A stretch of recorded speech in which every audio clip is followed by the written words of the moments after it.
When the most intelligent Korean man Young Hoon Kim presented his calculation of the end times, the form of query that he made was metaphysics.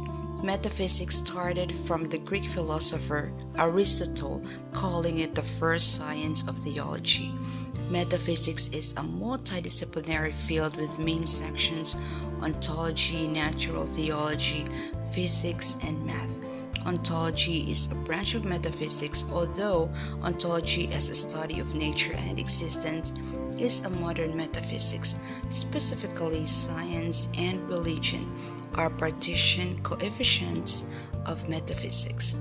It is Aristotelian metaphysics when you use the Bible and physics or math to create an evidence of an unseen, an unknown, or a hearsay as a form of query. Young Hoon Kim has to be more specific of his derivation in special relativity and probability as references when he said he calculated the end times. There is another form of metaphysics which is used by the occultist. This is the Theosophical metaphysics founded by the Russian-German Elena Blavatsky. This is why metaphysics is often mistaken with theosophy. If they say that the universe is God or the design of the creation is by Fibonacci sequence, then they will have to support it with an accurate mathematical or scientific laws. Otherwise, it is only pseudoscience. But then, millions of people embrace the New Age teachings that often mentions metaphysics, even though there is usually no scientific validity presented. As long as the people hear the terminologies universe, quantum physics, aura, love, and energy, they will take a leap of faith. We who are true Christians are so blessed because we don't have to practice blind faith.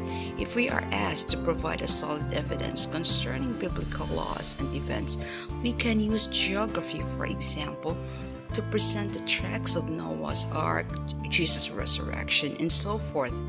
The biblical laws are completely authoritative, that it will not take you to a mystical report, but logic and rationality, because quantum mechanics accurately speaks for it.